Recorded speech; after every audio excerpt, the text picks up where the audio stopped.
Je n'aurais jamais cru revoir un jour mes parents après qu'ils m'aient abandonné à l'âge de 8 ans. Ce jour-là est gravé dans ma mémoire pour toujours, maman et papa me déposant chez grand-mère Rose avec juste un petit sac à dos de vêtements, en me promettant qu'ils reviendraient bientôt. Nous avons juste besoin de temps pour régler certaines choses, Emma, avait dit maman, sans vraiment me regarder dans les yeux. Sois sage avec grand-mère. Ils ne sont jamais revenus. Les premiers mois ont été les plus durs. Chaque jour, je m'asseyais près de la fenêtre du salon de grand-mère après l'école, regardant les voitures passer, espérant que la prochaine serait la leur. Chaque nuit, je pleurais jusqu'à m'endormir, me demandant ce que j'avais fait de mal, pourquoi je n'étais pas assez bien pour qu'il reste. Mais grand-mère Rose a été mon salut. Tu es parfaite telle que tu es, ma douce enfant, me disait-elle en essuyant mes larmes. Certaines personnes ne sont pas prêtes à être parents, et ce n'est pas ta faute. Mais moi je suis là, et je serai toujours là. Grand-mère Rose n'était pas une grand-mère comme les autres. Elle était brillante, sophistiquée, et comme je l'ai découvert plus tard, incroyablement riche. Mais on n'aurait jamais deviné cela à la façon dont elle vivait. Notre maison était modeste, elle conduisait une vieille Toyota, et elle travaillait encore comme principale de lycée parce qu'elle adorait façonner les esprits des jeunes. Les seuls indices de sa richesse étaient son goût impeccable en matière d'art et la façon dont elle évoquait parfois ses investissements en lisant les journaux économiques. Sous les soins de grand-mère, j'ai éclos.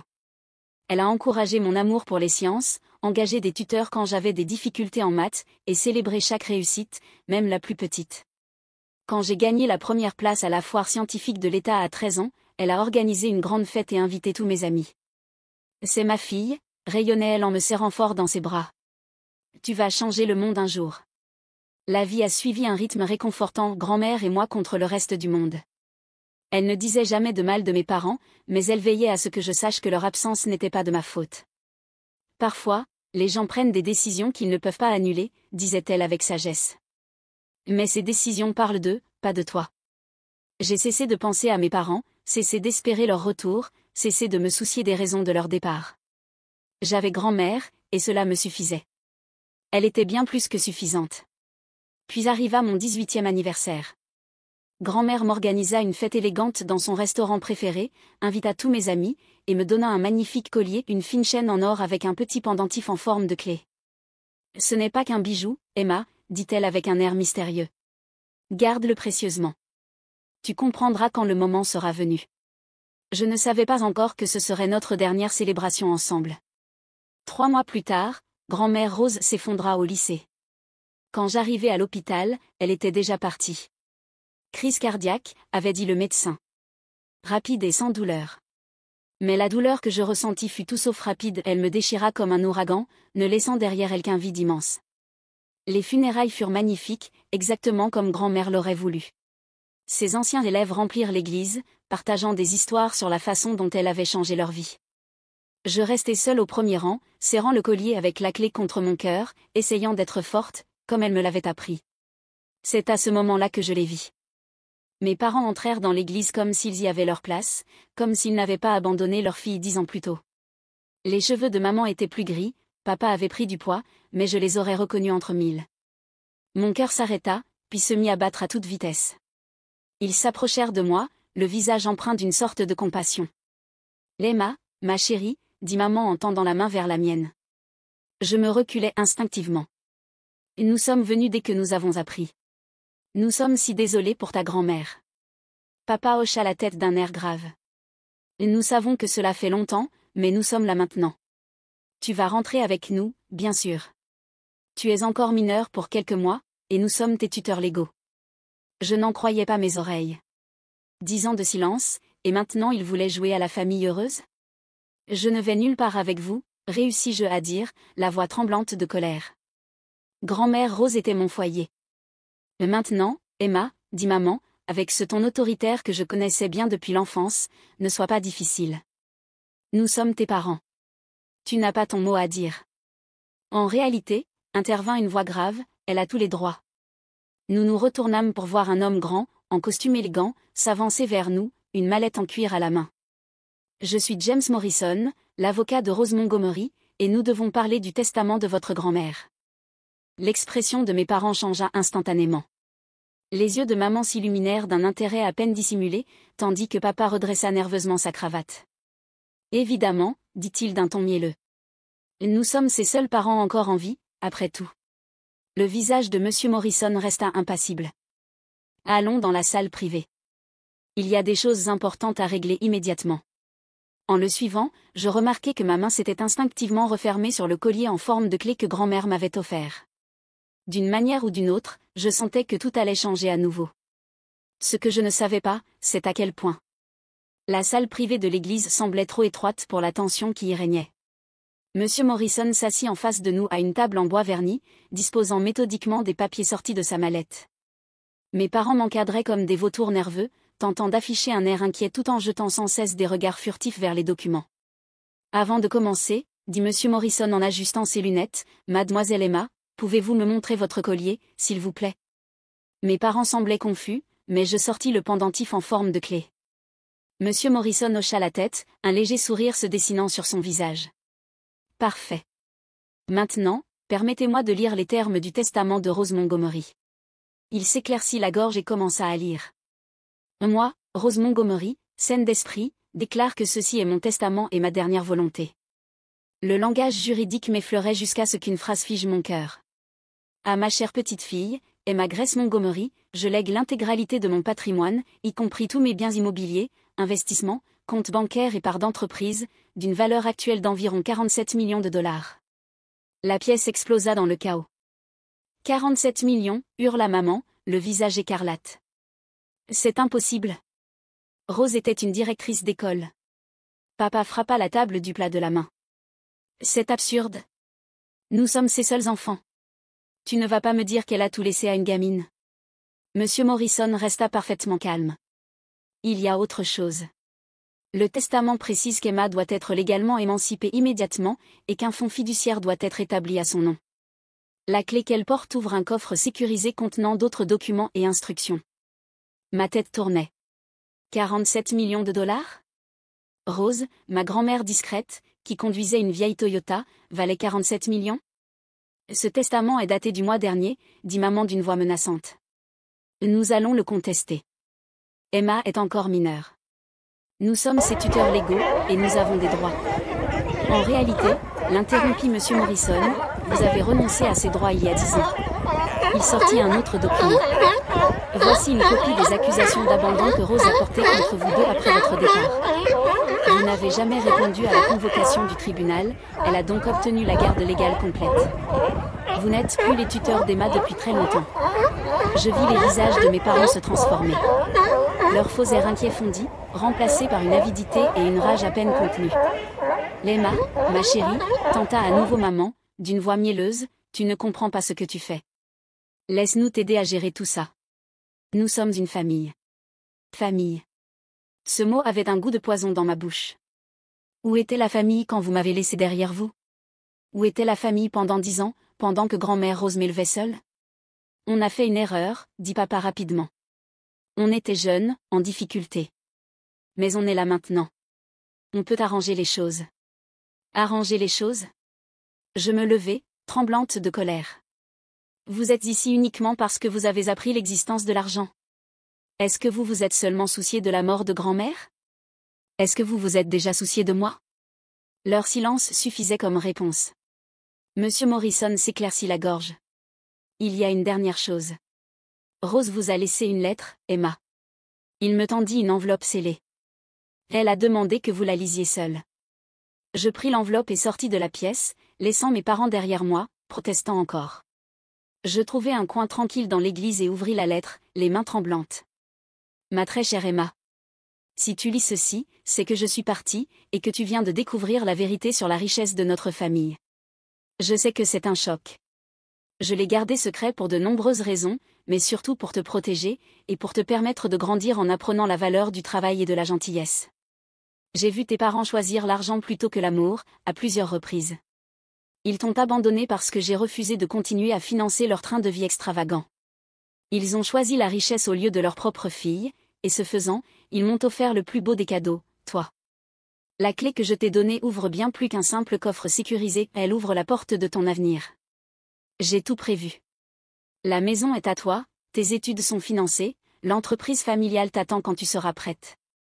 Mais plus important encore, souviens-toi de ceci, tu es aimé, non pas pour ton héritage, mais pour qui tu es. La même force tranquille qui t'a aidé à survivre à l'abandon te permettra d'assumer cette responsabilité. Ne laisse pas tes parents te manipuler, ils essaieront, mais tu es plus forte qu'ils ne le pensent. Tu es une femme Montgomery, et nous ne nous brisons pas facilement. Avec tout mon amour. Grand-mère Rose. Les larmes coulèrent sur mes joues alors que je terminais la lecture. Dans la mort, comme dans la vie, grand-mère Rose continuait de me protéger, de me guider, de m'aimer. Je touchais la clé autour de mon cou, et la compréhension m'envahit enfin. Quand je revins dans la salle privée, mes parents se disputaient encore avec M. Morrison au sujet de la contestation du testament. Ils se turent dès que j'entrai. « Emma » commença maman, mais je levai la main. « Je veux que vous partiez, dis-je, la voix ferme. Tous les deux. Vous n'êtes pas les bienvenus ici. » Écoute-moi bien, s'énerva papa, mais M. Morrison l'interrompit calmement. « Souhaitez-vous que j'appelle la sécurité ? En tant qu'unique héritière et propriétaire, Emma a tout à fait le droit de vous faire évacuer. » Ils me fixèrent, ces étrangers qui partageaient mon sang, et je vis dans leurs yeux le moment où ils comprirent qu'ils avaient tout perdu, pas seulement l'argent, mais aussi toute chance de me manipuler à nouveau. « Ce n'est pas fini, siffla maman en rassemblant ses affaires. Tu vas le regretter. » Je les regardai partir, me sentant étrangement en paix. « Et maintenant » demandai-je à M. Morrison. Il sourit. « Maintenant, nous allons voir ce qu'il y a dans ce coffre-fort. Votre grand-mère a laissé des instructions très précises pour les étapes suivantes. On y va ?» En sortant de l'église, j'aperçus mes parents sur le parking, en pleine dispute furieuse. Ils avaient tout perdu aujourd'hui, même s'ils ne l'avaient jamais vraiment eu. Ils avaient choisi l'argent plutôt que l'amour autrefois, et cette décision les rattrapait enfin. Je touchai la clé autour de mon cou et souris. Grand-mère Rose m'avait laissé bien plus qu'un héritage et elle m'avait donné la force de me tenir debout, de faire face à l'avenir. Et quelque chose me disait que ce n'était que le début. Le coffre à la First National Bank contenait exactement ce que grand-mère Rose avait promis et bien plus encore. Pendant que M. Morrison m'aidait à en trier le contenu, je découvris à quel point ma grand-mère avait tout planifié dans les moindres détails. À l'intérieur se trouvaient des actes de propriété, des certificats d'action, et des instructions détaillées concernant l'entreprise familiale Montgomery Investment, une société dont je n'avais jamais entendu parler. Mais ce qui attira immédiatement mon regard, ce fut une clé USB sur laquelle était inscrit « à regarder en premier ».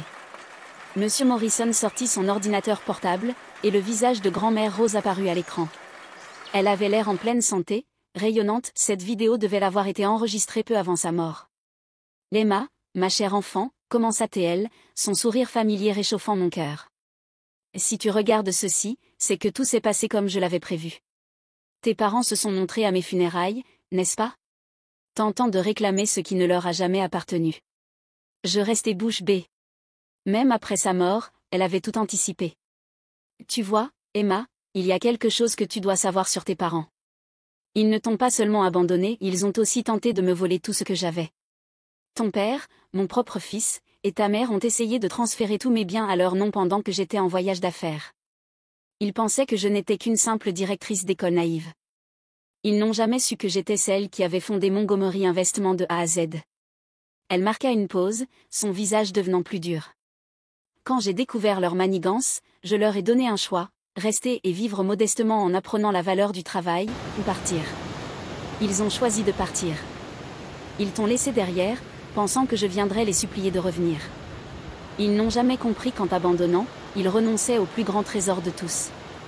Les larmes inondaient mes joues pendant qu'elles continuaient.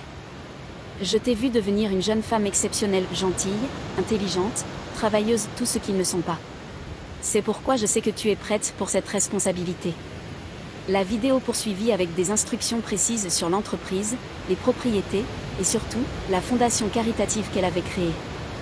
La fondation Montgomery attribue des bourses à des enfants abandonnés. Tu en seras la nouvelle directrice. Utilise notre richesse pour aider ceux qui, comme toi, méritent une seconde chance. Voilà notre véritable héritage. Les semaines suivantes furent une véritable tempête. Monsieur Morrison me présenta au conseil d'administration de l'entreprise, qui connaissait tous grand-mère Rose et la respectait profondément. Ils m'accueillirent avec chaleur, prêts à me guider dans l'apprentissage du métier. Mes parents ne renoncèrent pas facilement. Ils engagèrent des avocats, tentèrent de contester le testament, allèrent même jusqu'à essayer de prouver que grand-mère Rose était mentalement instable lorsqu'elle l'avait rédigé. Mais elle avait été trop prévoyante, chaque document était en règle, chaque décision juridiquement irréprochable. Leur ultime tentative eut lieu 3 mois plus tard. Ils se présentèrent au siège de Montgomery Investment, causant une scène dans le hall d'entrée. « Et nous sommes ses parents », hurla maman alors que les agents de sécurité les retenaient. « Elle ne peut pas nous empêcher d'entrer. » Je les rejoignis calmement, vêtu de l'un des tailleurs élégants de grand-mère, la clé toujours à mon cou. « En réalité, si. Et je le fais. Et nous irons voir la presse, menaça papa. Et nous dirons à tout le monde que tu nous as volé notre héritage. » Je souris, canalisant la force tranquille de grand-mère Rose. « Allez-y, racontez-leur comment vous avez abandonné votre fille de 8 ans. Dites-leur comment vous avez tenté de voler votre propre mère. Je suis certaine que les médias adoreront cette histoire. » Ils s'effondrèrent, comprenant enfin qu'ils avaient tout perdu, pas seulement l'argent, mais toute possibilité de me contrôler. « Au revoir, dis-je fermement. Et ne revenez jamais. » Je les regardais partir, en touchant la clé autour de mon cou, sentant la présence de grand-mère à mes côtés. Ce soir-là, j'approuvais la première série de bourses de la Fondation Montgomery. 20 enfants issus de foyers brisés allaient recevoir une chance d'avoir une vie meilleure. Assise dans l'ancien bureau de grand-mère, mon bureau désormais, je regardais sa photo accrochée au mur et souris. Elle m'avait légué bien plus qu'une fortune. Elle m'avait donné une raison d'être, de la force, et le pouvoir d'aider les autres. La vieille Toyota est toujours garée dans mon garage, même si je peux m'offrir n'importe quelle voiture. Elle me rappelle d'où je viens, et la femme humble et travailleuse qui m'a appris que la véritable richesse ne se mesure pas en argent mais à ce que l'on fait pour rendre le monde meilleur. Parfois, je porte son vieux blazer de principal lors des réunions du conseil. Les membres qui l'ont connu sourient en le voyant. Ils comprennent que je ne suis pas seulement l'héritière de Rose Montgomery, je suis son héritage. Quant à mes parents, j'ai entendu dire qu'ils avaient déménagé dans un autre état, racontant à qui voulait l'entendre que leur fille était ingrate. Mais leurs mots ne peuvent plus me blesser. Je sais qui je suis. Je suis Emma Grace Montgomery, et comme ma grand-mère avant moi, je choisis l'amour plutôt que l'argent, la gentillesse plutôt que la cupidité, et le service aux autres plutôt que l'égoïsme. C'est cela, la vraie famille.